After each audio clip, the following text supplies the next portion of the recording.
नमस्कार मित्रों, JNU renaissance online platform में आपका स्वागत है। मित्रों, आज हम एक कहानी का अध्ययन करेंगे।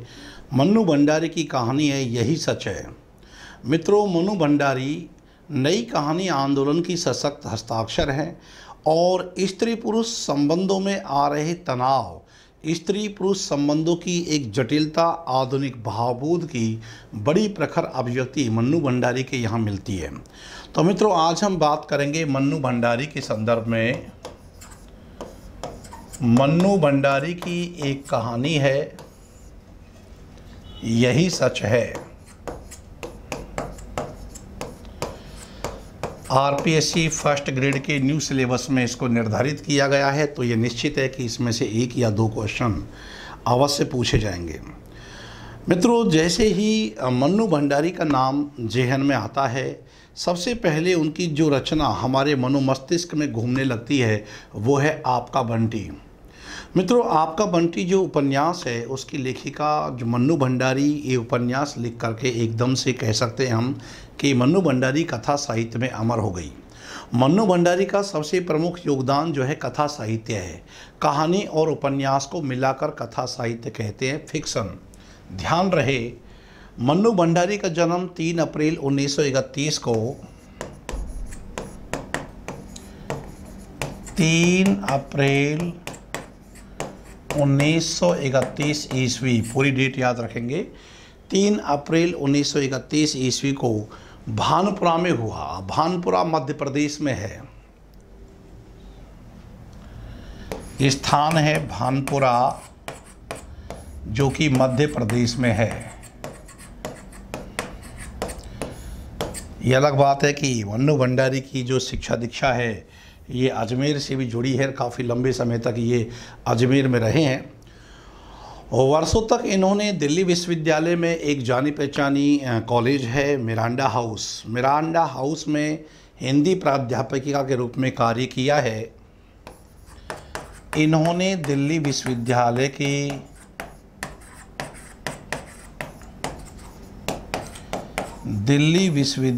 की मिरांडा हाउस, ये कॉलेज का नाम है, इसमें हिंदी प्राध्यापिका के बतौर तौर पर काम किया है।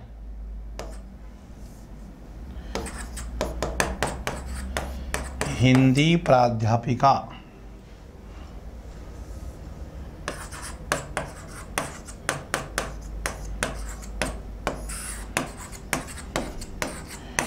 के पद पर कार्य किया है। मन्नू भंडारी अपने कथा साहित्य लेखन के लिए विख्यात है। मित्रों, बचपन का नाम इनका महेंद्र कुमारी था। मन्नू भंडारी के बचपन का नाम महेंद्र कुमारी था। साहित्य जगत में इन्होंने मन्नू नाम को स्वीकार किया। इनके बचपन का नाम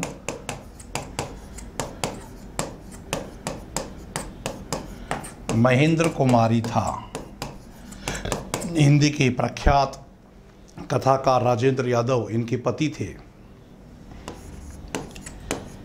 ये राजेंद्र यादव की पत्नी थी।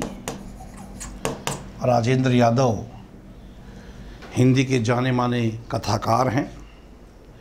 और मित्रों, इसके अलावा मन्नू भंडारी के बारे में ये भी हमको जानकारी रहे कि विक्रम विश्वविद्यालय उज्जैन में,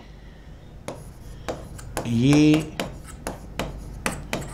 विक्रम विश्वविद्यालय जो उज्जैन में है, विक्रम विश्वविद्यालय उज्जैन,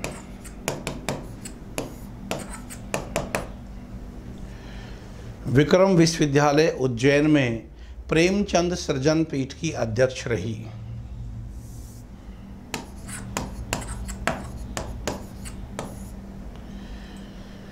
प्रेमचंद सृजन पीठ की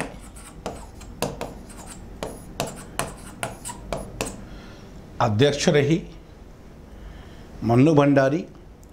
15 नवंबर 2021 को इनका देहांत हो गया है। 15 नवंबर 2021 को मन्नू भंडारी का देहांत हो गया। गुड़गांव हरियाणा में इनका अंतिम समय गुजरा। तो मन्नू भंडारी का एक सामान्य परिचय, कहाँ जन्म हुआ, बचपन का नाम क्या था, ये सब ध्यान रखेंगे। आपका बंटी इनका बहुत चर्चित उपन्यास रहा है मित्रों। इसका प्रकाशन वर्ष भी आपसे पूछ सकते हैं, ध्यान रखेंगे। इनका जो चर्चित उपन्यास है और फिल्म भी बनी है इस पर, चर्चित उपन्यास है आपका बंटी। आपका बंटी उपन्यास का प्रकाशन वर्ष है, ये उपन्यास है, ध्यान रहे, और 1971 ईस्वी इसका प्रकाशन वर्ष है। लेखिका ने ये उपन्यास अपने पति राजेंद्र बाबू को समर्पित किया है, राजेंद्र यादव जी को।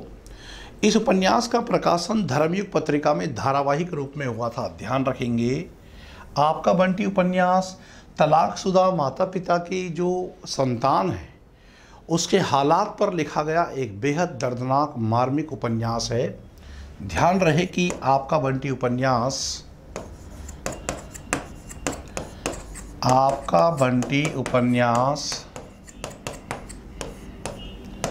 धर्मयुग पत्रिका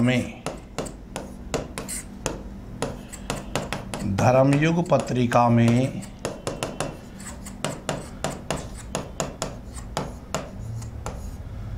धारावाहिक रूप में प्रकाशित हुआ। ये क्वेश्चन ठीक उसी प्रकार से महत्वपूर्ण है जिस प्रकार से हजारी प्रसाद द्विवेदी का उपन्यास बाण भट्ट की आत्मकथा विशाल भारत पत्रिका में धारावाहिक रूप में प्रकाशित हुआ। मित्रों, आपका बंटी उपन्यास मन्नू भंडारी के उन बेजोड़ उपन्यासों में से है जिनके बिना 20वीं शताब्दी के हिंदी उपन्यास की बात ही नहीं की जा सकती और ना ही स्त्री विमर्श को सही धरातल पर समझा जा सकता है।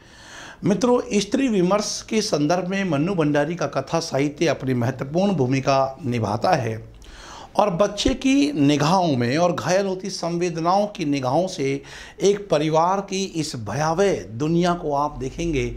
यह कहना मुश्किल है कि यह कहानी बालक बंटी की है या उसकी माँ शकुन की कहानी है। एक दूसरे से पेच ऐसे उलझे हुए हैं कि एक भयावह त्रासदी, जीवन एक भयावह त्रासदी की तरह बनकर के उभरता है। मित्रों, मोहन राकेश की एक कहानी है एक और जिंदगी, लेकिन सच बात यह कि जिंदगी प्रयोगों के लिए नहीं है और यदि ज़िंदगी में प्रयोग होते हैं तो आपका बंटी जैसी दर्दनाक दास्तान तो पैदा होनी ही है। तो एक तो आप विशेष रूप से ध्यान रखेंगे कि इनका उपन्यास आपका बंटी, उसका समय भी आप ध्यान रखेंगे। बाकी मन्नू भंडारी के उपन्यासों की बात करें तो इनका एक उपन्यास है 1 इंच मुस्कान, जो तो इनका पहला ही उपन्यास है, प्रारंभिक दौर का है। और ध्यान रखेंगे आपका बंटी इन्होंने राजेंद्र यादव को समर्पित किया है।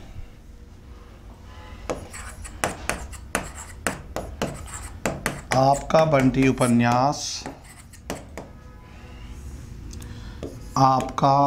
उपन्यास मन्नू भंडारी ने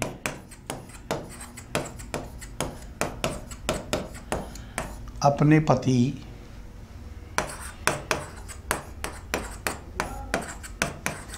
राजेंद्र यादव को समर्पित किया है। तो एक बात ये ध्यान रखेंगे। बाकी 1 इंच मुस्कान 1962 में 1 इंच मुस्कान मन्नू भंडारी का उपन्यास आता है। ये तो 1962 ईस्वी में ही आता है। क्रम भी लगवा सकते हैं मन्नू भंडारी के उपन्यासों का। तो 1 इंच मुस्कान 1962 में है। और ध्यान रहे कि यह उपन्यास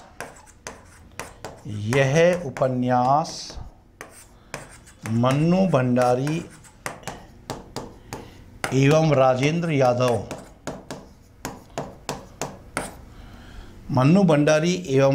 यादव ने मिलकर लिखा है। ये भी बहुत महत्वपूर्ण सवाल है, इसको भी आप ध्यान रखेंगे। और मन्नू भंडारी हो चाहे राजेंद्र यादव हो, दोनों नई कहानी आंदोलन के कहानीकार हैं। तो एक 1 इंच मुस्कान एक इंच मुस्कान जो इनका उपन्यास है, इसमें क्या है समस्या, मूल समस्या? तो देखो, आपका बंटी में तो तलाकशुदा माता पिता की जो संतान है, जिसमें बंटी पात्र है, उस समस्या पर फोकस किया गया है। और जो एक इंच मुस्कान है, तो एक इंच मुस्कान ये पढ़े लिखे और आधुनिकता पसंद लोगों की, यह पढ़े लिखे और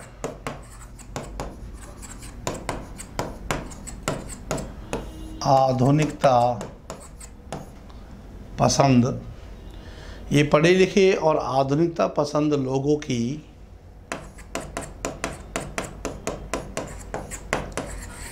दुख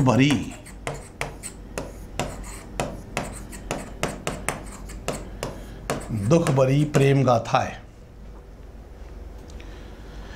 मित्रों, इसके अलावा एक बात और विशेष ध्यान रखेंगे, महाभोज एक उपन्यास लिखा है मन्नू भंडारी ने। महाभोज तो अपने पति राजेंद्र यादव के साथ मिलकर कौन सा उपन्यास लिखा? एक इंच मुस्कान। बाद में हम सभी जानते हैं कि मन्नू भंडारी और राजेंद्र यादव का तलाक हो गया था। मित्रों, जो महाभोज उपन्यास है, ध्यान रखना, महाभोज मूल रूप से एक राजनीतिक उपन्यास है। यह मूल रूप से एक राजनीतिक उपन्यास है। जो राजनीतिक भ्रष्टाचार है उसकी परत दर परत कलई उधेड़ दी है लेखिका ने इस उपन्यास में, जिसका प्रकाशन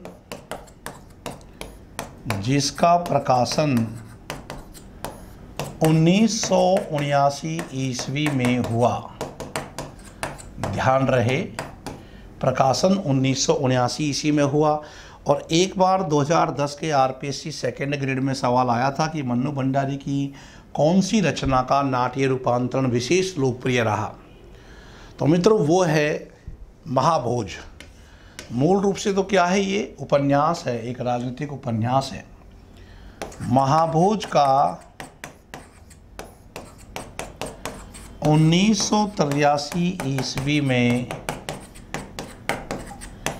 नाट्य रूपांतरण किया गया, इसको नाटक के रूप में उपस्थित किया गया, नाट्य रूपांतरण किया गया, जो अत्यंत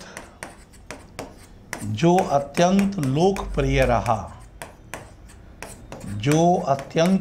रहा, ध्यान रखेंगे। और इसके अलावा इनके उपन्यासों में स्वामी, कलवा, अन्य उपन्यास में स्वामी और एक उपन्यास कलवा के नाम से भी लिखा गया है। तो ये मन्नू भंडारी के उपन्यास हैं। इनमें से जो प्रख्यात इनके उपन्यास है आपका बंटी और महाभोज। महाभोज तो एक राजनीतिक उपन्यास है जो किस प्रकार के विशेषर यानी बीसों की लाश पर राजनीति होती है और किस प्रकार राजनीतिक भ्रष्टाचार चरम पर, जहाँ कोई मानव मूल्य के लिए कोई संभावना नहीं है, जो आज की भी राजनीतिक विडंबनाओं की त्रासदी को एकदम से स्पष्ट उजागर कर देता है। मित्रों, इसके अलावा आप एक बात ध्यान रखेंगे, मन्नू भंडारी इनकी एक आत्मकथा है, उसको कुछ लोग आत्मकथात्मक उपन्यास भी कहते हैं, लेकिन मन्नू भंडारी की आत्मकथा है, उसका नाम आप ध्यान रखेंगे, वो है एक कहानी यह भी। ये क्वेश्चन भी पूछ सकते हैं, एक कहानी यह भी। और ये 2007 ईस्वी में प्रकाशित हुई थी। कुछ लोगों का कहना है कि ये आत्मकथात्मक उपन्यास है। इसे आत्मकथात्मक उपन्यास, यदि आत्मकथा विकल्प में नहीं हो तब इसको आत्मकथात्मक उपन्यास भी हम कह सकते हैं। वैसे मूल रूप से ये इनकी आत्मकथा है और इसको 2008 में व्यास सम्मान मिला है। एक कहानी यह भी, इसको 2008 ईस्वी में के बिड़ला फाउंडेशन व्यास सम्मान देता है। तो 2008 ईस्वी में इसको व्यास सम्मान से सम्मानित किया गया है, व्यास सम्मान से सम्मानित। तो 2008 में इसको व्यास सम्मान से सम्मानित किया गया है, ध्यान रखेंगे। महाभोज का नाट्य रूपांतरण हुआ है 1983 में, ये ध्यान रखेंगे। वैसे महाभोज 1979 में आया, एक मूल रूप से राजनीतिक उपन्यास है, ये पहलू आप विशेषकर ध्यान रखेंगे। मित्रों, इसके अलावा आप इस बात का ध्यान रखेंगे कि मन्नू भंडारी ने कई फिल्मी पटकथाएँ लिखी हैं, और जिस कहानी का हम आज अध्ययन करेंगे यही सच है, उस पर तो बड़ी प्रसिद्ध फिल्म का निर्माण हुआ है, रजनीगंधा, जो कि जिसके निर्देशक वासु चटर्जी रहे हैं। तो देखिए, इन्होंने फिल्मी पटकथाएं भी लिखी हैं। मन्नू भंडारी ने फिल्म की पटकथाएं भी लिखी है,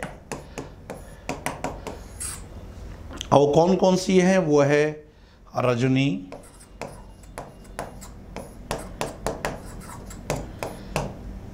रजनीगंधा है, निर्मला, स्वामी, दर्पण, निर्मला, स्वामी, दर्पण, ये इन्होंने फिल्म की पटकथाएं भी लिखी है इस नाम से।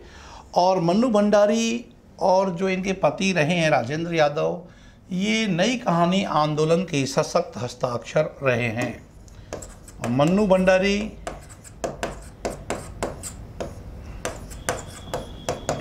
नई कहानी आंदोलन, जो कि कहानी संसार का स्वर्णकाल माना जाता है, 1950 से 1960 के बीच का मुख्य दौर रहा है इसका। नई कहानी आंदोलन के सशक्त हस्ताक्षर रहे हैं, और जो इनके पति हैं राजेंद्र यादव, तो राजेंद्र यादव, मोहन राकेश और कमलेश्वर की तो नई कहानी आंदोलन की तिकड़ी रही है, जिन्होंने अनुभव की प्रामाणिकता, अनुभूति की प्रामाणिकता और अभिव्यक्ति की ईमानदारी और परिवेश की विश्वसनीयता का मुद्दा उठाते हुए घोषित किया कि नई कहानी आंदोलन अपने युग के भावबोध से सीधे सीधे जुड़ी हुई है। तो नई कहानी आंदोलन से जुड़ी हुई है मन्नू भंडारी। और ध्यान रखेंगे, मन्नू भंडारी का हिंदी में विशेष योगदान कहाँ है? तो मन्नू भंडारी का विशेष योगदान कथा साहित्य में है, विशेष योगदान कथा साहित्य में है। और कथा साहित्य में उपन्यास और कहानी को मिलाकर के कथा साहित्य कहते हैं, ध्यान रखना। फिक्शन जिसे कहते हैं कि नॉवेल और स्टोरी को मिलाते हैं तो फिक्शन बनता है, यानी कथा साहित्य में कहानी और उपन्यास दोनों आते हैं, नाटक नहीं आते हैं। तो नई कहानी आंदोलन की प्रमुख कहानीकार है मन्नू भंडारी। और मित्रों, ध्यान रखेंगे, चर्चित कहानी संग्रहों की यदि बात की जाए तो मन्नू भंडारी के चर्चित कहानी संग्रह, मन्नू भंडारी के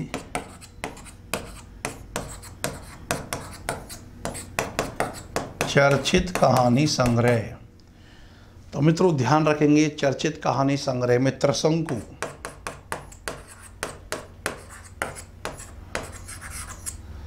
त्रिशंकु तो इनका पहला ही कहानी संग्रह है। मैं हार गई, 3 निगाहों की एक तस्वीर, मैं हार गई, 3 निगाहों की एक तस्वीर, यही सच है,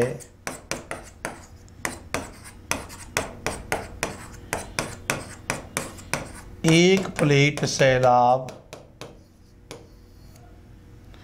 मन्नू भंडारी के चर्चित कहानी संग्रहों में मैं हार गई और यही सच है, ये तो हमारे सिलेबस में निर्धारित भी है। और आंखों देखा झूठ, आंखों देखा झूठ, आंखों देखा झूठ। ऐसा भी हो सकता है कि इनके 3 उपन्यासों में एक कहानी संग्रह लगा दे और पूछ ले कि कौन सा एक उपन्यास नहीं लिखा है। तो ध्यान रखेंगे नायक, खलनायक, विदूषक, और एक कहानी है इनकी कहानी संग्रह नायक, खलनायक और विदूषक के नाम से, ये पूरा एक ही नाम है, नायक, खलनायक, विदूषक। तो मैं हार गई, 3 निगाहों की एक तस्वीर, त्रिशंकु, यही सच है, आंखों देखा झूठ, मैं हार गई, इन सब को ध्यान रखेंगे। नायक, खलनायक, विदूषक आदि चर्चित इनके महत्वपूर्ण कहानी संग्रह है। और जो यही सच है इसके बारे में तो आप ध्यान रखेंगे कि यही सच है कहानी पर वासु चटर्जी के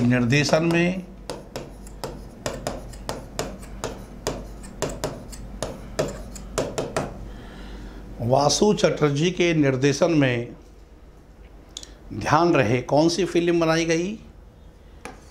रजनीगंधा, बेहद चर्चित फिल्म रही है। ये क्वेश्चन आपसे पूछ सकते हैं।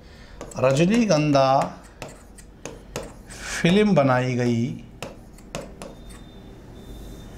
रजनीगंधा फिल्म का निर्माण किया गया। और ध्यान रहे जब ये फिल्म बनी थी तो ये अपने समय की सर्वश्रेष्ठ फिल्म रही है। इस फिल्म को 1974 ईस्वी का सर्वश्रेष्ठ फिल्म का पुरस्कार, सर्वश्रेष्ठ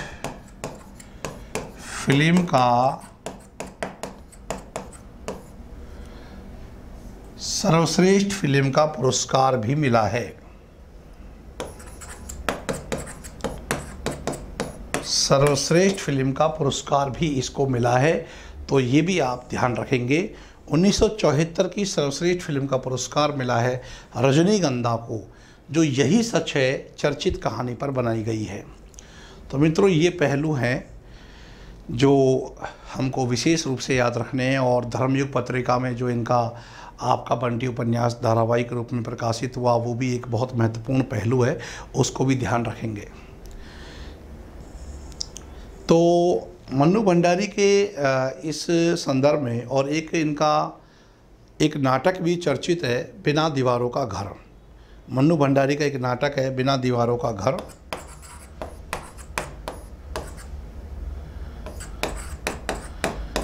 बिना दीवारों का घर, ये मन्नू भंडारी के द्वारा लिखित एक नाटक है। तो ये मन्नू भंडारी के संदर्भ में आपको ध्यान रखना है। मन्नू भंडारी से जुड़े हुए ये तथ्य आपसे परीक्षा में पूछे जा सकते हैं। अब हम अध्ययन करेंगे जो इनकी कहानी हमारे सिलेबस में निर्धारित है।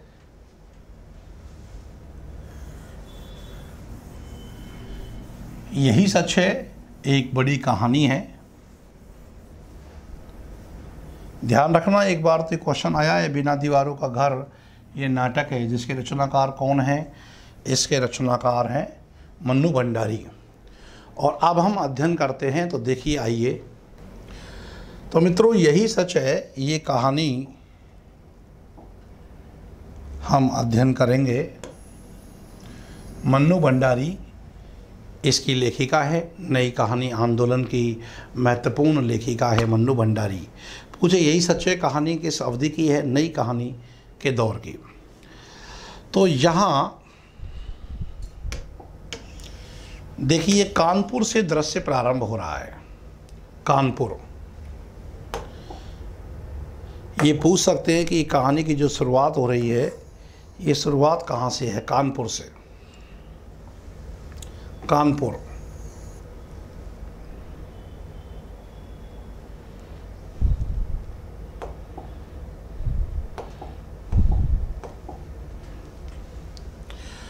सामने आंगन में फैली धूप सिमटकर दीवारों पर चढ़ गई और कंधे पर बस्ता लटकाए नन्हे नन्हे बच्चों के झुंड दिखाई दिए। एक बात ध्यान रखना, जो भी कहानी हमारे सिलेबस में है उसका पहला वाक्य जरूर याद रखा करो। पहला और अंतिम वाक्य वो अक्सर परीक्षाओं में पूछ लेते हैं। आपसे पूछ लेंगे कि सामने आंगन में फैली धूप सिमटकर दीवारों पर चढ़ गई और कंधे पर बस्ता लटकाए नन्हे नन्हे बच्चों के झुंड दिखाई दिए। किस कहानी का प्रारंभिक वाक्य है? तो यही सच है। तो एकाएक ही मुझे समय का आभास हुआ, घंटा भर हो गया यहाँ खड़े खड़े और संजय का अभी तक पता नहीं। पात्र का एक नाम आ रहा है, संजय। झुंझलाती सी मैं कमरे में आती हूँ, कोने में रखी मेज पर किताबें बिखरी पड़ी हैं, कुछ खुली कुछ बंद। एक क्षण में उन्हें ही देखती रहती हूँ। ये मैं शैली में जो कहानी आ रही है, ये सब लेखिका के लिए संबोधन है। ध्यान रखो, कहानी के एकदम प्रारंभ में वो क्यों झुंझलाती सी कमरे में आती है, क्योंकि संजय का अभी पता ही नहीं है। खड़े खड़े यहाँ पर खड़े खड़े घंटा भर हो गया। कितना समय हो गया? खड़े खड़े घंटा भर हो गया, लेकिन संजय का अभी तक पता नहीं। झुंझलाती सी मैं कमरे में आती हूँ, कोने में रखी मेज पर किताबें बिखरी पड़ी हैं, कुछ खुली कुछ बंद। एक क्षण में मैं उन्हें ही देखती रहती हूँ, फिर निरुद्देश्य सी कपड़ों की अलमारी खोलकर सरस्वती सी नज़र से, उड़ती हुई नज़र से, सरसरी सी नज़र है, से कपड़े देखती हूँ। सब बिखरे पड़े हैं। इतनी देर यूँ ही व्यर्थ खड़ी रही, इन्हें ही ठीक कर लेती, पर मन नहीं करता और फिर बंद कर देती हूँ। नहीं आना था तो व्यर्थ ही मुझे समय क्यों दिया? किसके संदर्भ में बात चल रही है? संजय के संदर्भ में। फिर ये कोई आज की ही बात है, यानी कि ये आज की बात नहीं है। हमेशा संजय अपने बताए हुए समय से घंटे 2 घंटे देरी करके आता है।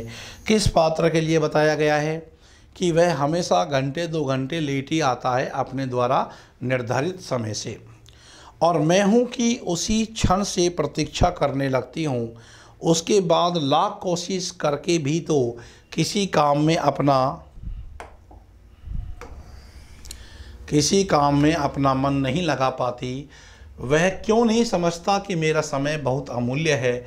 थीसिस पूरी करने के लिए अब मुझे अपना सारा समय पढ़ाई में ही लगाना चाहिए। थीसिस इसका मतलब है ये रिसर्च कर रही है, रिसर्च स्कॉलर है। पर यह बात उसे कैसे समझाऊं?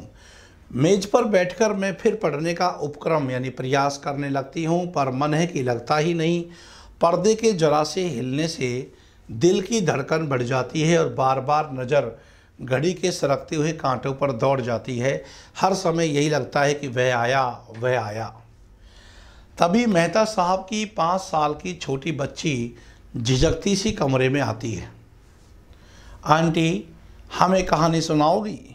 यहाँ देखना, एक क्वेश्चन बन रहा है यहाँ कि मेहता साहब की 5 साल की छोटी बच्ची, मेहता साहब की बच्ची बताई गई है। कितने साल छोटी? 5 साल छोटी बच्ची है। वो झिझकती सी कमरे में आती है, थोड़ी डरते डरते सी, और कहती है आंटी हमें कहानी सुनाओगी? तो इनसे कहानी कौन सुनना चाहता है? एक मेहता साहब की बच्ची है जो लगभग 5 साल की बताई गई है। नहीं, अभी नहीं, पीछे आना, मैं रुखाई से जवाब देती हूँ। वह भाग जाती है। ये मिसेज मेहता भी एक ही हैं। यूँ तो महीनों शायद मेरी सूरत नहीं देखती, पर बच्ची को जब तक मेरा सिर खाने को भेज देती है। तो मिसेज मेहता साहब का मतलब मेहता साहब की जो पत्नी है कि वो कैसी है, मेरा सिर खाने के लिए इस बच्ची को यहाँ भेज देती है। जब तक मेरा सिर खाने को भेज देती है। मेहता साहब तो फिर भी कभी कभी 8-10 दिन में खैरियत पूछ ही लेते हैं, पर वह तो बेहद अकड़ू मालूम होती है। उसकी पत्नी के लिए कहा जा रहा है। वैसे भी कोई बड़ी बात नहीं है, एक स्त्री दूसरी स्त्री को कम ही पसंद करती है। तो ये एक मनोवैज्ञानिक भी है इसका प्रयास, खैर उसको अलग संदर्भ में ना लें, मजाक की बात है।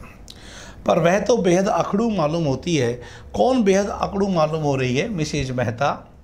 अच्छा ही है, ज़्यादा दिलचस्पी दिखाती तो क्या मैं इतनी आज़ादी से घूम फिर सकती थी?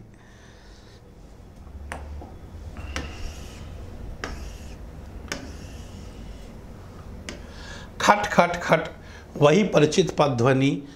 तो आ गया संजय। मैं बरबस ही अपना सारा ध्यान पुस्तक में केंद्रित कर लेती हूँ, ज़बरदस्ती, जबकि केंद्रित नहीं था ध्यान। रजनीगंधा के ढेर सारे फूल लिए संजय मुस्कुराता सा दरवाजे पर खड़ा है। ध्यान देना, इस पर फिल्म जो बनी है रजनीगंधा के फूलों का यहाँ बहुत संदर्भ आया है, इसलिए रजनीगंधा के नाम से इस फिल्म का निर्माण हुआ इस नाम से, और वासु चटर्जी ने ये फिल्म बनाई है। 1974 का सर्वश्रेष्ठ फिल्म पुरस्कार भी मिला है रजनीगंधा को। तो ध्यान देना, रजनीगंधा के ढेर सारे फूल लिए संजय मुस्कुराता सा दरवाजे पर खड़ा है। मैं देखती हूँ पर मुस्कुराकर उसका स्वागत नहीं करती। हंसता हुआ वह आगे बढ़ता है और फूलों को मेज पर पटक कर पीछे से मेरे दोनों कंधे दबाता हुआ पूछता है, बहुत नाराज हो? ध्यान देना, मुस्कुराकर उसका स्वागत तो ये नहीं करती है, देख तो रही है, लेकिन हंसता हुआ वह आगे बढ़ता है और लेखिका को फूलों को मेज पर पटक देता है और पीछे से उसके प्रेम करने का तरीका देखिए, दोनों कंधों को दबाता है और पूछता है कि बहुत नाराज हो? रजनीगंधा है ये। रजनीगंधा की महक से जैसे सारा कमरा महकने लगता है। फूल का नाम जरूर ध्यान रखना। रजनीगंधा के ढेर सारे फूल लिए हुए आया है संजय मुस्कुराता हुआ। मुझे क्या करना है नाराज होकर, रुखाई से मैं कहती हूँ। वह कुर्सी सहित मुझे घुमाकर अपने सामने कर लेता है और बड़े दुलार के साथ ठोड़ी उठाकर कहता है, तुम ही बताओ क्या करता? क्वालिटी में दोस्तों के बीच फंस गया। क्वालिटी में दोस्तों के बीच क्या जवाब देता है कि तुम बताओ मैं क्या करता? मैं क्वालिटी में दोस्तों के बीच फंस गया था और बहुत कोशिश करके भी उठ नहीं पाया। भाई सब लोग बैठे हुए थे, सबको नाराज़ करके आना अच्छा भी तो नहीं लगता। तो संजय ने क्या बात बतलाई उसके देरी होने के कारण कि वह दोस्तों के साथ था और चाह करके भी आ नहीं पा सकता था, इसलिए इच्छा होती है कह दूं तुम्हें दोस्तों का ख्याल है, उनके बुरा मानने की चिंता है। ये लेखिका बोल रही है, वो सोच रही है कि मैं कह दूं एक बार तो ऐसा कि दोस्तों की तो चिंता का पूरा ख्याल है और मेरा ख्याल बिल्कुल नहीं है, बस मेरी ही नहीं है। और वैसे भी आपको पता ही है कि लड़कियों को शिकायत करने की आदत कुछ ज़्यादा ही होती है, पर कह कुछ नहीं पाती। एक तक उसके चेहरे की ओर देखती रहती हूँ, उसके सांवले चेहरे पर पसीने की बूंदें चमक रही है। कोई और समय होता तो मैंने अपने आंचल से उन्हें पहुँच दिया होता, पर आज नहीं, क्योंकि आज तो वो गुस्से में है। वह मंद मंद मुस्कुरा रहा है, उसकी आंखें क्षमा याचना कर रही है, पर मैं क्या करूं? तभी वह अपनी आदत के अनुसार कुर्सी के हत्थे पर बैठकर मेरे गाल सहलाने लगता है। तो यहाँ पर संजय की कौन सी आदत बताई गई है? तो वह अपनी आदत, संजय अपनी आदत के अनुसार कुर्सी के हत्थे पर बैठ गया और मेरे गाल सहलाने लगता है। इसका मतलब है कि शरीर से कुछ भारी भरकम नहीं है तो कुर्सी के हत्थे पर बैठ गया, वरना कुर्सी का हत्था तो टूट सकता है। मुझे उसकी इस बात पर गुस्सा आता है। हमेशा इसी तरह करेगा और फिर दुनिया भर का लाड़ दुलार दिखाएगा। तो लेखिका को किस बात पर गुस्सा आता है? उसको लगता है कि ये कृत्रिमतापूर्ण बिहेव मेरे साथ करता है, व्यवहार करता है। जब वो उसके कुर्सी के हत्थे पर बैठकर उसके गाल सहलाने लगता है तो लेखिका को इस बात पर गुस्सा आता है कि हमेशा इसी तरह करेगा और फिर दुनिया भर का लाड़ दुलार दिखलाएगा। वह जानता जो है कि इसके आगे मेरा क्रोध टिक नहीं पाता, फिर उठकर वह फूलदान के पुराने फूल फेंक देता है और नए फूल लगाता है। नए फूल लगाएगा। रजनीगंधा के फूल सजाने में वह कितना कुशल है, उसको संजय को फूल सजाने में बड़ा कुशल बताया गया है। और वैसे संजय जैसा व्यक्ति ही होना चाहिए, क्योंकि जब लड़की को गुस्सा आ रहा है तो लड़का उसको शांत करे, उसको प्रेम से उसको हैंडल करे। यदि लड़के को भी गुस्सा आ गया कि मैं क्या करूं, मेरे दोस्त तो नहीं आने दिया, तो मुझको समझती नहीं है, तो फिर निश्चित रूप से खटापटी होने की संभावना ज़्यादा बढ़ जाती है। तो एक का पारा चढ़े तो दूसरे को डाउन रखना चाहिए। एक बार मैंने यूँ ही कह दिया था कि मुझे रजनीगंधा के फूल बड़े पसंद हैं, तो उसने नियम बना लिए। ध्यान देना, कौन सा नियम बना लिया संजय ने कि हर चौथे दिन, ये भी क्वेश्चन है, हर चौथे दिन ढेर सारे फूल लाकर मेरे कमरे में लगा देता है। और अब तो मुझे भी ऐसी आदत हो गई है कि एक दिन भी कमरे में फूल ना रहे तो ना पढ़ने में, न तो पढ़ने में मन लगता है न सोने में। तो अब इनकी भी आदत ये हो गई है कि इनको भी फूल रजनीगंधा के चाहिए। एक गाना भी तो बहुत सुंदर है, रजनीगंधा फूल खिला है, तो ना सोने में ना पढ़ने मन लगता है। ये फूल जैसे संजय की उपस्थिति का आभास देते रहते हैं। तो रजनीगंधा के फूल हैं वो किसकी उपस्थिति का आभास देते रहते हैं? संजय की उपस्थिति का आभास देते रहते हैं। थोड़ी देर बाद थोड़ी देर बाद हम घूमने निकल जाते हैं, एकाएक ही मुझे इरा के पत्र की बात याद आती है। तो देखना भाई, इरा का रेफरेंस आ रहा है, इरा के पत्र की याद, इरा के पत्र की बात याद आती है, जो बात सुनाने के लिए मैं सवेरे से ही आतुर थी, इस गुस्सेबाजी में उसे ही भूल गई थी। सुनो, इरा ने लिखा है कि किसी भी दिन मेरे पास इंटरव्यू का बुलावा आ सकता है, द इंटरव्यू कॉल हो सकता है, इंटरव्यू का साक्षात्कार का बुलावा आ सकता है, मुझे तैयार रहना चाहिए। कहाँ? कलकत्ता से? कुछ याद करते हुए संजय पूछता है, फिर एकाएक ही उछल पड़ता है। फिर एकाएक ही उछल पड़ता है कि यदि तुम्हें जब जॉब मिल जाए तो मज़ा आ जाए दीपा, मज़ा आ जाए। इसका मतलब ये है कि अभी तक जो ये नाम चल रहा है, संजय जिसे प्रेम करता है, जिस लड़की को रजनीगंधा का फूल पसंद है और जो मैं के रूप में संबोधन कर रही है, उसका नाम क्या है? दीपा। और दीपा की सहेली वो बताई गई है इरा, कि यदि तुम्हें जब जॉब मिल जाए तो मज़ा आ जाए दीपा, मज़ा आ जाए। हम सड़क पर हैं, नहीं तो अवश्य ही उसने आवेश में आकर कोई हरकत कर डाली होती, तो ये लोग सड़क पर हैं। जाने क्यों मुझे उसका इस प्रकार प्रसन्न होना अच्छा नहीं लगता। क्या वह ये चाहता है कि मैं कलकत्ता चली जाऊं, उससे दूर चली जाऊं? तो ध्यान रखना, ये पूरी कहानी जो है कानपुर और कलकत्ता इसी बीच में ये घूमती रहती है पूरी कहानी। तो ये इंटरव्यू जो होगा, वो इंटरव्यू के लिए कहाँ जाना पड़ेगा? कलकत्ता जाना पड़ेगा। तभी सुनाई देता है, तुम्हें जॉब मिल जाए तो सच में भी अपना तबादला कलकत्ता ही करवा लूँ। संजय जो है जहाँ जॉब करता है, वो कह रहा है कि मैं भी अपना तबादला फिर कलकत्ता में करवा लूँगा, हेड ऑफिस में। यहाँ के रोज़ की किचकिच से तो मेरा मन ऊब गया है। किस यहाँ की रोज़ की किचकिच से, तो किस जगह की रोज़ की किचकिच से? ऑफिस से। कहाँ से? कानपुर की ऑफिस से। कितनी बार सोचा कि तबादले की कोशिश करूं, पर तुम्हारे ख्याल ने हमेशा मुझे बांध लिया। ऑफिस में शांति हो जाएगी, पर मेरी सामने कितनी वीरान हो जाएगी। उसके स्वर की आर्द्रता ने मुझे छू लिया। एकाएक ही मुझे लगने लगा कि रात बड़ी सुहावनी हो चली है। हम दूर निकलकर अपनी प्रिय टेकरी पर जाकर बैठ जाते हैं। दूर दूर तक हल्की सी चांदनी फैली हुई है और शहर की तरह यहाँ का वातावरण धुएं से भरा हुआ नहीं है। वह दोनों पर फैलाकर बैठ जाता है, दोनों पाँवों को फैलाकर, और घंटों मुझे अपने ऑफिस के झगड़े की बातें सुनाता है। और घंटों मुझे अपने, तो मुझे कौन के लिए आ रहा है? दीपा के लिए। और वो जो कौन सुना रहा है झगड़ों को, ऑफिस के झगड़ों को? संजय। मुझे अपने ऑफिस के झगड़े की बातें सुनाता है और फिर कलकत्ता जाकर साथ जीवन बिताने की योजनाएं बनाता है। मैं कुछ नहीं बोलती, बस एकटक उसे देखती रहती हूँ। जब वह चुप हो जाता है तो बोलती हूँ, मुझे तो इंटरव्यू में जाते हुए बड़ा डर लगता है। पता नहीं कैसे क्या पूछते होंगे, मेरे लिए तो ये पहला ही मौका है। तो दीपा अपने डर को, झिझक को यहाँ प्रकट कर रही है। वह खिलखिलाकर हंस पड़ता है। संजय, तुम भी एक ही मूर्खा हो। घर से दूर यहाँ कमरा लेकर अकेली रहती हो, रिसर्च कर रही हो। अभी ये लड़की जो दीपा है, ये रिसर्च स्कॉलर है, तभी थीसिस लिखने की बात कर रही है।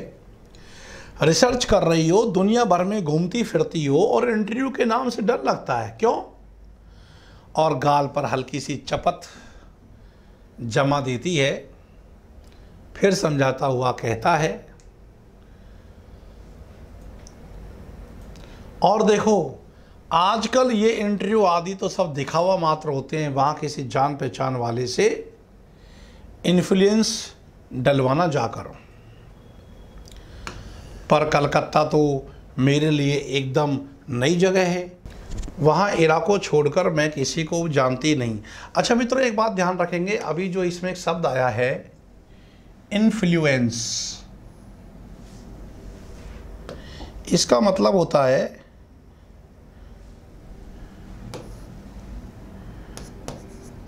किसी वस्तु या व्यक्ति को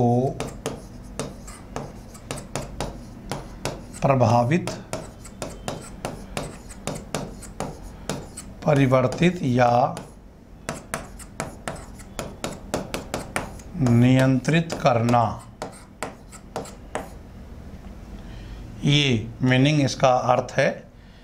इन्फ्लुएंस, तो वहाँ किसी जान पहचानने वाले से इन्फ्लुएंस डलवाना जाकर, यानी कि एक प्रकार से किसी व्यक्ति को प्रभावित करने का वहाँ प्रयास किया जाएगा। पर कलकत्ता तो मेरे लिए एकदम नई जगह है, वहाँ इरा को छोड़कर मैं किसी को जानती नहीं। तो ये कलकत्ता इनके लिए, दीपा के लिए बिल्कुल नई जगह है, वहाँ केवल वो इरा को जानती है। और इरा ही कह रही है, इरा का पत्र मिला है कि तुम्हें कभी भी इंटरव्यू कॉल हो सकता है, तो तैयार रहना उसके लिए। अब उन लोगों की कोई जान पहचान हो तो बात दूसरी है। तो कहती है भाई मैं कहाँ से किसी को प्रभावित करवा सकती हूँ, क्योंकि मैं तो वहाँ किसी को जानती नहीं हूँ, केवल इरा को छोड़ करके। हाँ, इरा की जान पहचान में कोई हो तो वो दूसरी बात है। वो असहाय सी मैं कहती हूँ, ये मैं जो आ रहा है एक प्रकार से, ये मैं किसके लिए आ रहा है, तो मैं दीपा के लिए आ रहा है और किसी को नहीं जानती। फिर मेरे चेहरे पर नज़रें गड़ाकर पूछता है, निशीथ भी तो वही है। अब ध्यान देना, यहाँ निशीथ का नाम आया है कि निशीथ भी तो वही है। निशीथ कलकत्ता में, तो मतलब इरा तो कलकत्ता में है, तो निशीथ भी तो वहाँ कलकत्ता में ही है होगा। मुझे क्या करना है उससे, मैं एकदम सी भन्ना कर जवाब देती हूँ।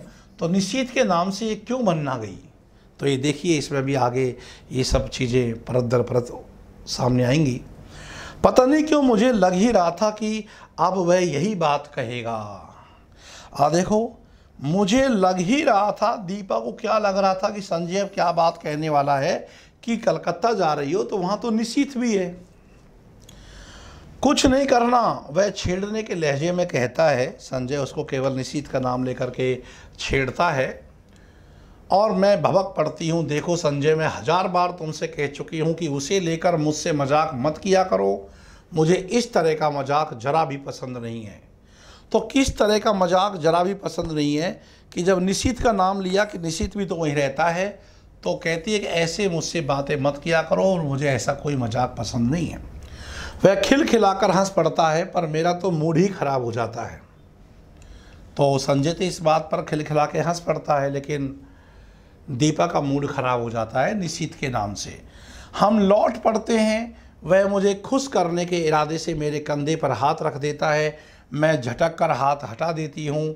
क्या कर रहे हो, कोई देख लेगा तो क्या कहेगा।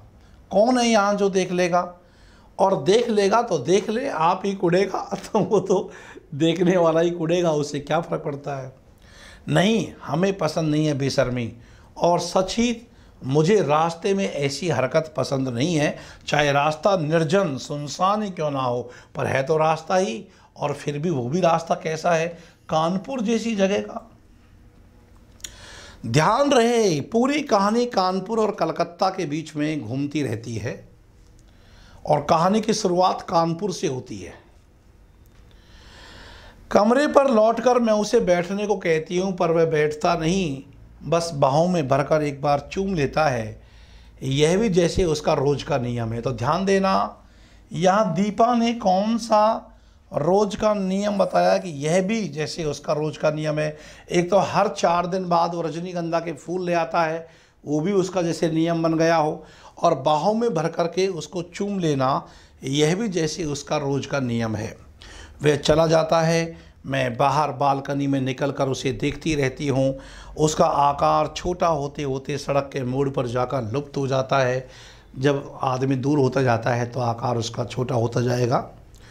मैं उधर ही देखती रहती हूँ, निरुद्देश्य सी, बिना किसी उद्देश्य सी, खोई खोई सी, फिर आकर पढ़ने बैठ जाती हूँ। तो ये जो दीपा है, ये थीसिस लिख रही है, PhD स्कॉलर है। रात में सोती हूँ तो देर तक मेरी आंखें मेज पर लगे रजनीगंधा के फूलों को ही निहारती रहती है। जाने क्यों अक्सर मुझे भ्रम हो जाता है कि ये फूल नहीं है, मानो संजय की अनेकानेक आंखें हैं। ध्यान रहे, रजनीगंधा के फूलों को देख करके क्या महसूस करती है दीपा? दीपा महसूस करती है कि ये फूल नहीं है, मानो ये संजय की अनेक आंखें हैं जो मुझे देख रही हैं, सहला रही हैं, दुलार रही हैं, और अपने को यों असंख्य आँखों से निरंतर देखे जाने की कल्पना से ही मैं लज्जाशील हो जाती हूँ।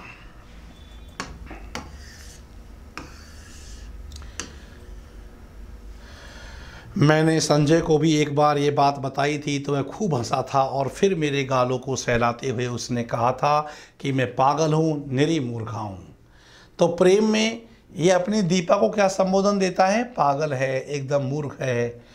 कौन जाने, शायद उसका कहना ही ठीक हो, शायद मैं पागल ही हूँ। और वैसे भी प्रेम में तो अच्छे खासे लोग भी पागल हो जाते हैं।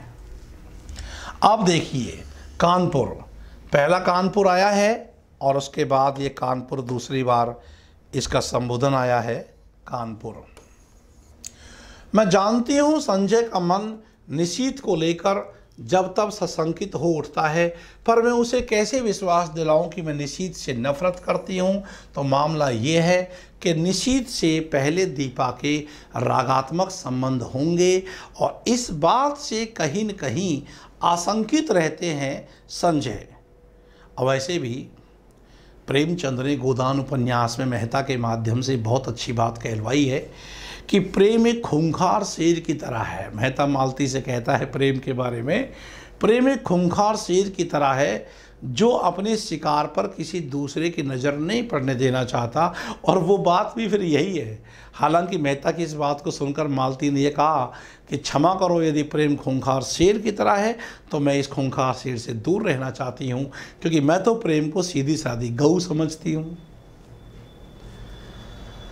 तो मैं जानती हूँ कि संजय का मन निशीथ को लेकर, और इसीलिए संजय के सामने वो निशीथ के नाम से भड़कती है दीपा कि मैं जानती हूँ कि संजय का मन निशीथ को लेकर, संजय का मन सशंकित किसको लेकर के उठता है? निशीथ को लेकर जब तब सशंकित उठता है, पर मैं उसे कैसे विश्वास दिलाऊं कि मैं निशीथ से नफरत करती हूँ। उसकी याद मात्र से मेरा मन घृणा से भर उठता है। फिर 18 वर्ष की आयु में, ये है बात, 18 वर्ष की आयु में प्रेम होता है? वो भी कोई प्यार होता है क्या? वो तो भावुकता वाला होता है। वो प्रेम तो नशे काटने वाला होता है। वो भावुक प्रेम और उसका कोई स्थायी ठोस आधार नहीं होता भाई, महज एक आकर्षण होता है। 18 वर्ष की आयु में किया हुआ प्यार भी कोई प्यार होता है भला? निरा बचपन होता है, महज पागलपन। उसमें आवेश रहता है पर स्थायित्व नहीं रहता, गति रहती है पर गहराई नहीं। और जिस वेग से वह प्रारंभ होता है, बस जरा सा झटका लगने की देर है, वह उसी वेग से टूट भी जाता है। कितनी सुंदर बात कही गई है, इम्पोर्टेंट। प्रेम संबंधी ये दृष्टिकोण पूछा जा सकता है कि ये अभिव्यक्ति किस पात्र की है, तो ये दीपा इसको सोच रही है, विचार कर रही है, और यही सच है कहानी। तो यही सच है कहानी के इतने अंश पढ़ कर के हमको लग गया है कि ये प्रेम संबंधों को आधार बना करके आगे बढ़ रही है कहानी। तो 18 वर्ष की आयु में दीपा को किससे प्रेम हुआ? निशीथ से।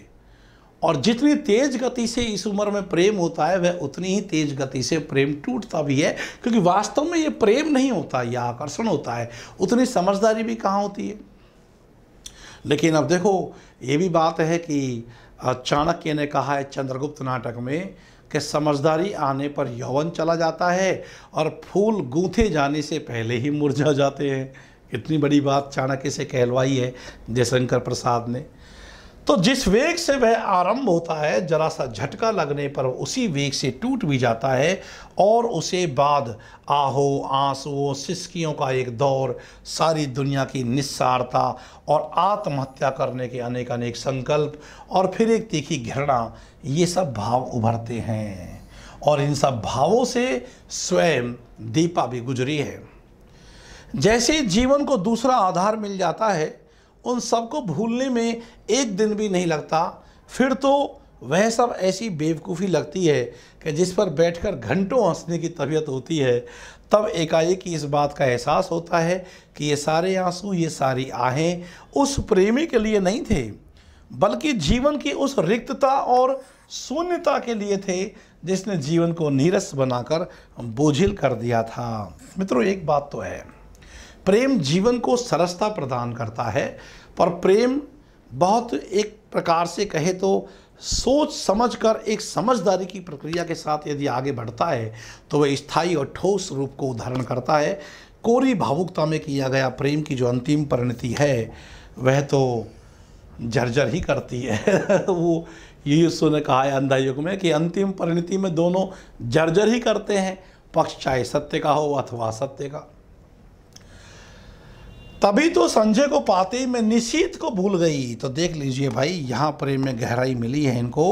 तो जो पहला प्रेम होता है वो अक्सर टूट जाता है। तो ये देख लीजिए आप, तभी तो संजय को पाते ही मैं निशीथ को भूल गई। मेरे आंसू अब हंसी में बदल गए और आहों की जगह किलकारियां गूंजने लगी। पर संजय है कि जब तब निशीथ की बात, ये कारण है कि निशीथ की बात सुनते ही जो है एकदम से बिफर जाती है दीपा। पर संजय है कि जब तब निशीथ की बात को लेकर के व्यर्थ ही खिन्न सा हो उठता है और मेरे कुछ कहने पर वह खिलखिला अवश्य पड़ता है। पर मैं जानती हूं कि वह पूर्ण रूप से आश्वस्त नहीं है और अब ये वहीं जा रही है, कलकत्ता, जहां निशीथ रहता है।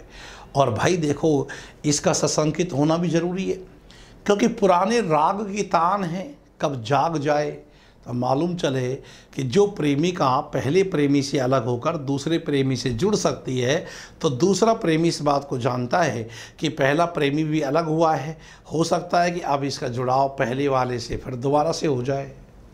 तो ये शंका कहीं न कहीं संजय के मन में जरूर है। उसे कैसे बताऊं कि मेरे प्यार का, मेरी कोमल भावनाओं का, भविष्य की मेरी अनेकानेक योजनाओं का एकमात्र केंद्र कौन है? संजय। भाई दीपा ने पूरी फैमिली प्लानिंग सोच रखी है संजय के लिए, पूरी योजनाओं का। ध्यान देना, ये सवाल है कि मेरे प्यार का, मेरी कोमल भावनाओं का, भविष्य की मेरी अनेक योजनाओं का एकमात्र केंद्र कौन है? संजय है। यह बात दूसरी है कि चांदनी रात में किसी निर्जन स्थान में पेड़ तले बैठकर भी मैं अपनी थीसिस की बात करती हूँ, या वह अपने ऑफिस की, मित्रों की बातें करता है, या हम किसी और विषय पर बात करने लगते हैं। पर इस सब का ये मतलब तो नहीं कि हम प्रेम नहीं करते। वह क्यों नहीं समझता कि आज हमारी भावुकता यथार्थ में बदल गई? भाई देखो, बच्चे लोग प्रेम करते हैं तो निरे भावुक होते हैं, और जब प्रौढ़ लोग प्रेम करते हैं तो वो बड़ा गहरा यथार्थ होता है। और जीवन भावुकता से नहीं चलता है, जीवन तो यथार्थ से चलता है। सपनों की जगह हम वास्तविकता में जीते हैं। कब?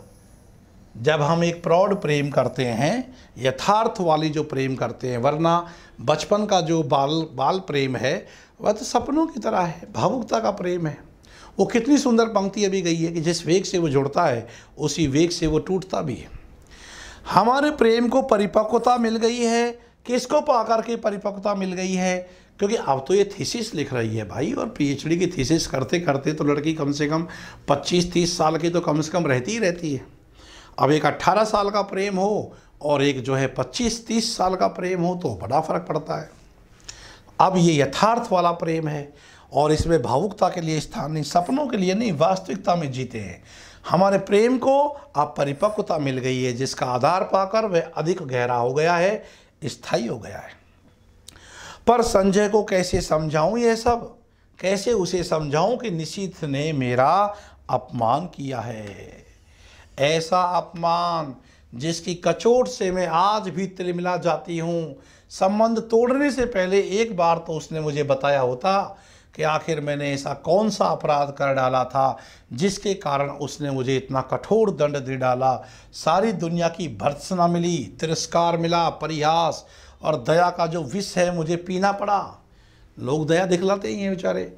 विश्वासघाती नीच कहीं का, देखो ये शब्दावली निकलती है फिर जो प्रेमी है। और एक जो है गोपियों का प्रेम है। कृष्ण जी चले गए, धोखा देकर कुब्जा से शादी कर लिए, तो फिर भी न्यात खसे जनी बार, अनिष्ट की आशंका नहीं है। और यहाँ तो घायल प्रेमी होता है, मर जाए, सड़ जाए, वो बर्बाद हो जाए, वो लुट जाए, ऐसी अभिव्यक्ति चलती है, गालियाँ चलती हैं, देख लो, नीच कहीं का। और संजय सोचता है कि आज भी मेरे मन में उसके लिए कोई कोमल स्थान है। तो ये संजय सोचता है तो गलत सोचता है, क्योंकि निशीथ ने दीपा के अनुसार निशीथ ने दीपा के साथ विश्वासघात किया है। रिश्ता तोड़ने का कारण भी उसने उसको नहीं बताया। छी, मैं उससे नफरत करती हूँ और सच पूछो तो अपने को भाग्यशाली समझती हूँ, भाग्यशालिनी समझती हूँ कि मैं एक ऐसे व्यक्ति के चंगुल में फंसने से बच गई जिसके लिए प्रेम महज एक खिलवाड़ है। अब फिर क्या करें, अपने आप को संतुष्टि देने का तरीका ये भी अच्छा है कि वो उस इंसान की मैं जीवन में नहीं गई तो अच्छा ही हुआ, क्योंकि वो आदमी अच्छा नहीं था। और देखो कहीं न कहीं मन्नू भंडारी का जीवन भी इसमें झांक रहा है। मन्नू भंडारी के अपने पति से अनबन रही, तलाक हुआ।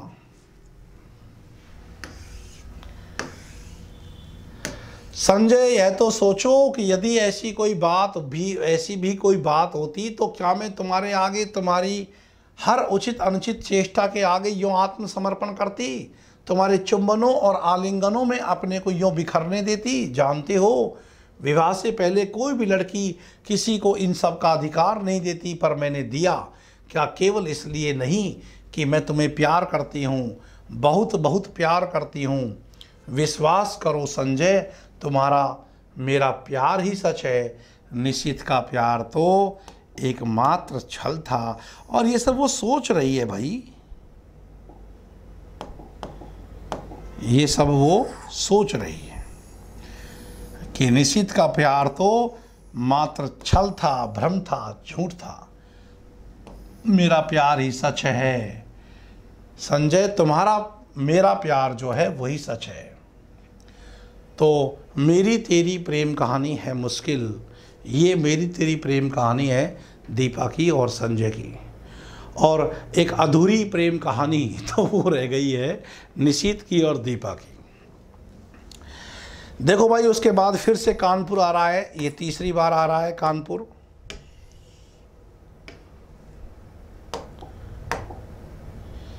तो अभी घटनाक्रम कानपुर में ही चल रहा है, तीसरी बार आया है। परसों मुझे कलकत्ता जाना है, सच बड़ा डर लग रहा है कैसे क्या होगा। मान लो इंटरव्यू में बहुत नर्वस हो गई, निराश हो गई तो संजय को कह रही हूँ कि वह भी साथ चले, पर उसे ऑफिस से छुट्टी नहीं मिल सकती है। ये कानपुर में जॉब करता है ऑफिस में। एक तो नया शहर, फिर इंटरव्यू। सच अपना कोई साथ होता तो बड़ा सहारा मिल जाता। मैं कमरा लेकर अकेली रहती हूँ, यूँ अकेली घूम फिर भी लेती हूँ। तो संजय सोचता है मुझ में बड़ी हिम्मत है, पर सच बड़ा डर लग रहा है। और देखो इंटरव्यू है तो इंटरव्यू से पहले लगता है यार पता नहीं कैसा होगा, क्या पूछेंगे, नर्वस होने की सी स्थिति यहाँ दीपा की दिखाई जा रही है। बार बार मैं ये मान लेती हूँ कि मुझे नौकरी मिल गई है और मैं संजय के साथ वहाँ रहने लगी हूँ। सच कितनी सुंदर कल्पना है ये कि मेरे को नौकरी मिल गई, मैं संजय के साथ रह रही हूँ, कितनी मादक। पर इंटरव्यू का साक्षात्कार का भय मादकता के भरे हुए इस स्वप्न जाल को छिन्न भिन्न कर देता है। अब ये इसको लगता है, वरना साक्षात्कार का जो मेरा अनुभव है, मैं समझता हूँ कि जिस दिन मेरा साक्षात्कार होता है मेरे जीवन का वो सबसे बड़ा महोत्सव होता है। तो ये अपनी अपनी सोच की बात है। काश संजय भी किसी तरह मेरे साथ चल पाता, तो ये वो उसकी इच्छा है। लेकिन संजय क्यों नहीं जा पा रहा है? क्या संजय प्रेम नहीं करता है दीपा से? नहीं करता है, लेकिन उसको ऑफिस से छुट्टी नहीं मिल रही है तो कानपुर नहीं छोड़ सकता। अब इसके बाद देखिए आप, इसके बाद अब कलकत्ता है, जो ये 3 बार कानपुर आने के बाद अब ये कलकत्ता आया है। गाड़ी जब हावड़ा स्टेशन के प्लेटफॉर्म पर प्रवेश करती है तो जाने कैसी विचित्र आशंका, विचित्र से भय से मेरा मन भर जाता है। प्लेटफॉर्म पर खड़े असंख्य नर नारियों में मैं इरा को ढूंढती हूँ, क्योंकि इनकी जान पहचान की जो इनकी मित्र है वह इरा है जो कलकत्ता में रहती है। मैं इरा को ढूंढती हूँ, वह कहीं दिखाई नहीं देती। नीचे उतरने के बजाय खिड़की में से ही दूर दूर तक नज़रें दौड़ाती हूँ। आखिर एक कुली को बुलाकर अपना छोटा सा सूटकेस और बिस्तर उतारने का आदेश दे मैं नीचे उतर पड़ती हूँ। उस भीड़ को देखकर मेरी दहशत जैसे और बढ़ जाती है। तभी किसी के हाथ के स्पर्श से मैं बुरी तरह चौंक जाती हूँ। पीछे देखती हूँ तो इरा खड़ी है। ये स्पर्श किसका है? इरा का। रुमाल से चेहरे का पसीना पोंछते हुए कहती हूँ, सच तुझे न देखकर मैं घबरा रही थी कि तुम्हारे घर भी कैसे पहुंचूंगी। तुझे ना देखकर मैं घबरा रही थी कि तुम्हारे घर भी कैसे पहुंचूंगी। बाहर आकर हम टैक्सी में बैठते हैं। अभी तक मैं स्वस्थ नहीं हो पाई हूँ।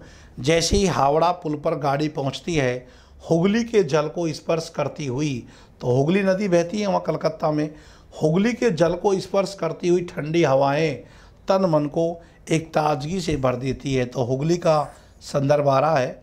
इरा मुझे इस पुल की विशेषता बतलाती है और मैं विस्मित सी उस पुल को देखती हूँ। दूर दूर तक फैले हुगली के विस्तार को देखती हूँ। उसकी छाती पर खड़ी और विहार करती अनेक नौकाओं को देखती हूँ। हुगली बड़ी नदी है, बड़े बड़े जहाज़ों को देखती हूँ। और कलकत्ता में तो आपको पता ही है, इसका बड़ा विशेष महत्व है और एक एकदम बड़ा पिकनिक स्थल भी है। उसके बाद बहुत ही भीड़ भरी सड़कों पर हमारी टैक्सी और रुकती रुकती चलती है। ऊंची ऊंची इमारतों और चारों ओर के वातावरण से कुछ विचित्र सी विराटता का आभास होता है।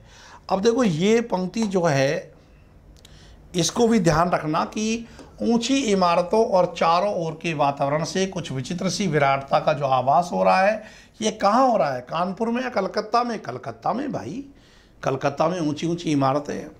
एक वो कविता पढ़ी होगी आपने कि चंपा काले अक्षर नहीं चीनती। वहाँ कवि ने लिखा है कि कलकत्ता पर वज्र पड़े, कि कलकत्ता तो शोषकों की नगरी है, शहर तो अय्याशी के केंद्र होते हैं। तो यहाँ बड़ी बड़ी गगनचुंबी इमारतें, जिनको देखकर एक विचित्र सी विराटता का आभास हो रहा है दीपा को। और इस सब के बीच जैसे मैं अपने को बड़ा खोया खोया सा महसूस करती हूँ कि कहाँ पटना और कानपुर और यहाँ ये कलकत्ता। सच मैंने बहुत बड़े शहर देखे ही नहीं। कहाँ पटना? तो पटना से संबंधित रही है दीपा, कानपुर में रह कर के वो रिसर्च कर रही है और अब यहाँ कलकत्ता इंटरव्यू देने आई है। तो सच मैंने बहुत बड़े शहर तो देखे ही नहीं, कि मैंने तो शहर देखे हैं पटना और कानपुर, जो बहुत बड़े शहर नहीं है। पटना तो बिहार में है और अब देखा ये कलकत्ता। तो भाई कलकत्ता, दिल्ली, बम्बई, ये तो बड़े शहर है। सारी भीड़ को चीरकर हम रेड रोड पर आ जाते हैं। चौड़ी शांत सड़क, मेरे दोनों ओर लंबे चौड़े खुले मैदान हैं। क्यों इरा, कौन कौन लोग होंगे इंटरव्यू में? मुझे तो सच बड़ा डर लग रहा है। अरे सब ठीक हो जाएगा, अरे सब ठीक हो जाएगा। तू और डर, कि तू डर रही है? हम जैसे डरे तो कोई बात भी है? जिसने अपना सारा कैरियर अपने आप बनाया वह भला इंटरव्यू में डरे? फिर कुछ देर ठहर कर कहती है, अच्छा भैया भाभी तो पटना ही होंगे, ये पटना की रहने वाली है। भाई ध्यान रखना दीपा कि अच्छा भैया भाभी तुम्हारे वो पटना में ही होंगे। जाती है कभी उनके पास भी या नहीं? कानपुर आने के बाद एक बार गई थी, ध्यान देना। कानपुर रिसर्च स्कॉलर के रूप में आई है, पीएचडी कर रही है यहाँ से। और कानपुर आने के बाद में अपने भाई भाभी के पास पटना में कितनी बार गई है? एक बार गई है। कभी कभी यूँ ही पत्र लिख देती हूँ, भाई कमाल के लोग हैं, बहन को भी नहीं निभा सके। मुझे ये प्रसंग कतई पसंद नहीं। मैं नहीं चाहती कि कोई इस विषय पर बात करे, मैं मौन ही रहती हूँ। तो ये बात कही इरा ने, और इरा की इस बात में कोई विशेष दिलचस्पी नहीं ली, क्योंकि अब इनका आपस का पर्सनल मैटर है, उस पर बात करना उनको नहीं अच्छा लग रहा। इरा का छोटा सा घर है, लेकिन इरा का छोटा सा घर कहाँ है? कलकत्ता में, सुंदर ढंग से सजाया हुआ। देखो घर छोटा सा है लेकिन बहुत अच्छे तरीके से वो सजाया हुआ है। उसके पति के दौरे पर जाने की बात सुनकर पहले मुझे अफसोस हुआ था। उनके पति के दौरे पर जाने की बात सुनकर पहले मुझे अफसोस हुआ था कि वे होते तो कुछ मदद करते, लेकिन वो दौरे पे चले गए हैं। पर फिर एकाएक लगा कि उनकी अनुपस्थिति में मैं शायद अधिक स्वतंत्रता का अनुभव कर सकूं, क्योंकि इरा के साथ अच्छे से रह पाएगी। उनका बच्चा ही बड़ा प्यारा बच्चा है। अब पति के साथ तो थोड़ा, पत्नी की सहेली है तो हल्का संकोच तो होना स्वाभाविक है। शाम को इरा मुझे कॉफ़ी हाउस ले जाती है। शाम को इरा उसे कहाँ ले गई? कॉफ़ी हाउस ले गई। अचानक मुझे वहाँ निशीथ दिखाई देता। ये लो, ये ड्रैकुला राक्षस यही है। तो देखो भाई, कलकत्ता में वहाँ अचानक निशीथ दिखाई दे गया कॉफ़ी हाउस में। मैं शक पकाकर नज़र घुमा लेती हूँ, पर वह हमारी मेज़ पर ही आ पहुँचता है। विवश होकर मुझे उधर देखना पड़ता है, नमस्कार भी करना पड़ता है, इरा का परिचय भी करवाना पड़ता है। इसका मतलब निशीथ इरा को नहीं जानता है, जबकि निशीथ और इरा दोनों ही कलकत्ता में रहते हैं। इरा पास की कुर्सी पर बैठने का निमंत्रण दे देती है। मुझे लगता है मेरी सांस रुक जाएगी। कब आई? आज सवेरे ही। अभी ठहरोगी? ठहरी कहाँ हो? नहीं, इसे क्या मतलब है? ये तो कमीना किस्म का इंसान बताया गया है दीपा की नज़रों में। तो कब आई? आज सवेरे ही। अभी ठहरोगी? ठहरी कहाँ हो? कहाँ रुकी हुई हो? जवाब इरा देती है, मैं देख रही हूँ। मतलब ये दीपा केवल देख रही है। दीपा इसमें लेखिका के रूप में दिखाई गई है। निशीथ बहुत बदल गया है। उसने कवियों की तरह बाल बढ़ा लिए हैं, और ये क्या शौक चर्राया क्या छड़ा कि उसका रंग स्याह पड़ गया है, काला, और वह दुबला भी हो गया है।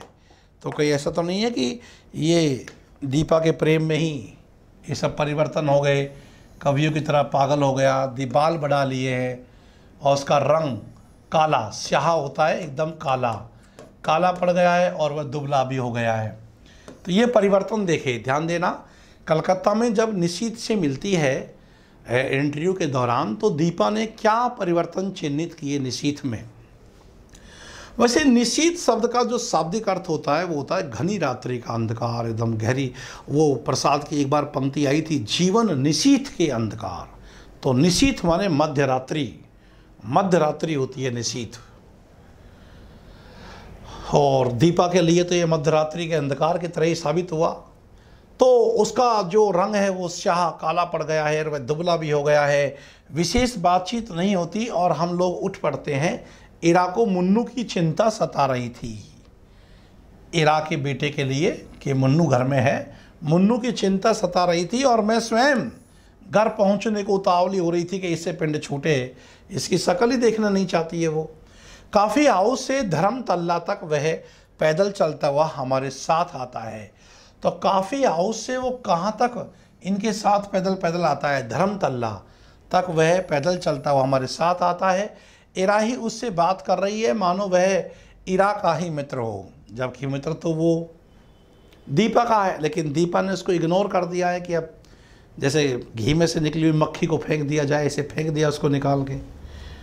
इरा अपना पता समझा देती है और वह दूसरे दिन 9 बजे आने का वायदा करके चला जाता है। कौन? ये निशीथ। अब ये पता देने की भी कहाँ जरूरत थी इरा को?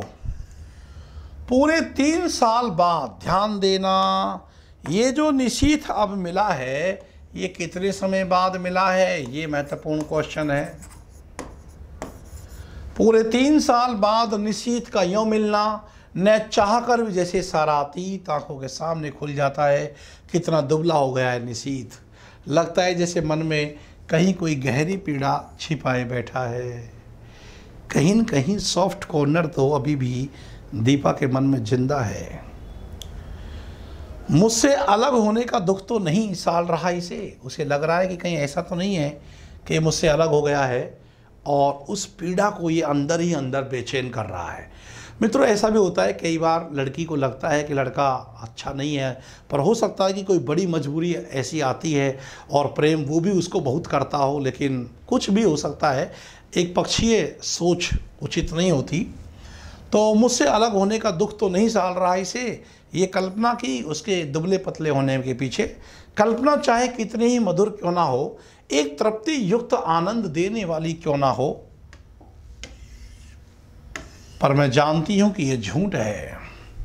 कौन सी कल्पना तृप्ति युक्त आनंद दे रही है दीपा को कि यार ये इतना काला हो गया, इतना दुबला हो गया, कहीं मेरी टेंशन से तो नहीं सूख रहा, अंदर ही अंदर इसने कोई पीड़ा तो नहीं धारण कर ली है? और यदि ये मेरी पीड़ा धारण करता है तो इसका मतलब मैं कुछ हूँ, ये मुझे कुछ मानता है। इसका बड़ा आनंद उसको महसूस हो रहा है। लेकिन फिर वो आती है कि मैं जानती हूँ कि ये झूठ है, ये कल्पना भले ही मेरे को तृप्तिपूर्वक आनंद देते, लेकिन ये झूठ है कि यदि ऐसा ही था तो कौन उसे कहने गया था कि तुम इस संबंध को तोड़ दो। ये संबंध तोड़ा तो स्वयं निशीथ ने ही ने था, उसने अपनी इच्छा से ही तो ये सब किया था। और मित्रों एक बात और आप देख लीजिए ईमानदारी से, इस कहानी को पढ़ते समय कहीं ऐसा तो नहीं लग रहा है कि इस कहानी का जुड़ाव हमारे से भी है, क्योंकि आधुनिक नवयुवक, शिक्षित नवयुवक की प्रेम कहानी के लगभग 95% को छूने वाली कहानी है। हम सब में से अधिकांश लोग इस प्रकार के अनुभव से गुजरते हैं, इसमें कोई दो राय नहीं है कि ये कहानी आज के समसामयिक शिक्षित वर्ग के प्रेम से गहरा जुड़ाव रखती है। मैं जानती हूं कि यह झूठ है, यदि ऐसा ही था तो कौन उसे कहने गया था कि तुम इस संबंध को तोड़ दो। उसने अपनी इच्छा से ही तो ये सब किया था। एकाएक ही मेरा मन कटु हो उठता है। यही तो है वह व्यक्ति जिसने मुझे अपमानित करके सारी दुनिया के सामने छोड़ दिया था, महज उपहास का पात्र बनाकर। ओहो, क्यों नहीं मैंने उसे पहचानने से इनकार कर दिया। मैंने पहचान ही कैसे लिया, नमस्कार ही कैसे कर दिया। जब वह मेज के पास आकर खड़ा हुआ तो क्यों नहीं मैंने कह दिया कि माफ़ कीजिए, मैं आपको पहचानती नहीं। जरा उसका खिसियाना तो देखती। वह कल भी आएगा, सच मुझे उसे साफ साफ मना कर देना चाहिए था कि मैं उसकी सूरत भी नहीं देखना चाहती, मैं उससे नफरत करती हूं।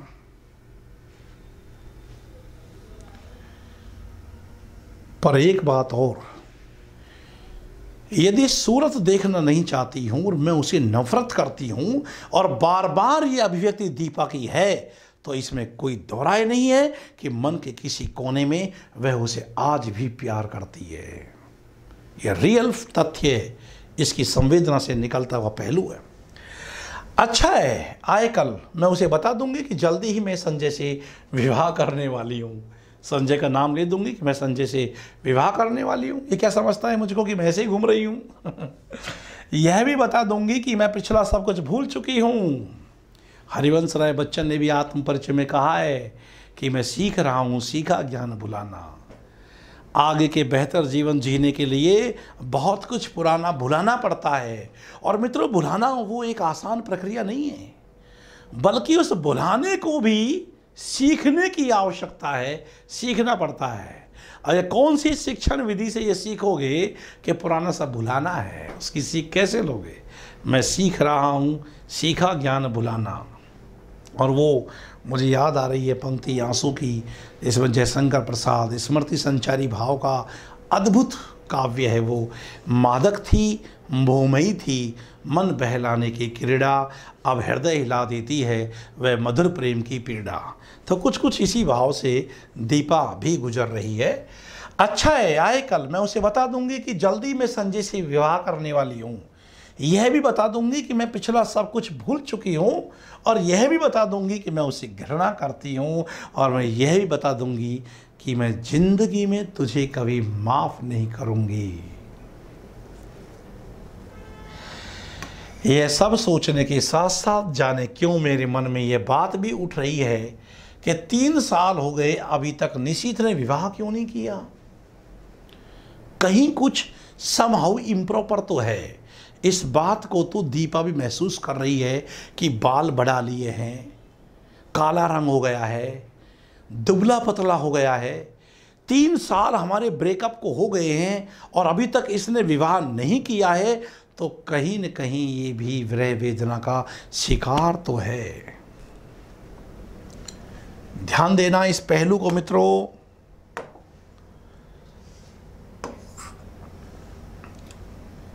कि ये सब सोचने के साथ साथ जाने क्यों मेरे मन में ये बात भी उठ रही है कि 3 साल हो गए। ये 3 साल का संदर्भ बड़ा महत्वपूर्ण है मित्रों। अभी तक निशीथ ने विवाह क्यों नहीं किया, करे ना करे मुझे क्या। क्या शानदार अंतर्द्वंद दीपा के मन में दिखाया जा रहा है। और मित्रों एक बात और, हो सकता है आप इसको किसी भी प्रकार से समझिए, लेकिन जीवन में प्रेम के जो चरण है वो कई हो सकते हैं, क्योंकि मोहन राकेश की कहानी है एक और जिंदगी। लेकिन मित्रों, पहला प्रेम भुलाया नहीं भूलता है, ये मनोवैज्ञानिक सत्य है। क्या वह आज भी मुझसे कुछ उम्मीद रखता है? मूर्ख कहीं का। संजय, मैंने तुमसे कितना कहा था कि तुम मेरे साथ चलो, पर तुम नहीं आए, तो देखो ये दुष्ट आ गया। तो ये इस समय जबकि मुझे तुम्हारी इतनी इतनी याद आ रही है, बताओ मैं क्या करूं। तो मित्रों, ये हमने बातचीत की यहाँ तक। फिर अगला दृश्य कलकत्ता का ही है। तो 3 दृश्य शुरू में कानपुर के आए हैं, फिर कलकत्ता के दृश्य आ रहे हैं, और फिर इस संदर्भ को, शेष कहानी को हम अगली क्लास में अध्ययन करेंगे। आज के लिए इतना ही। नमस्कार।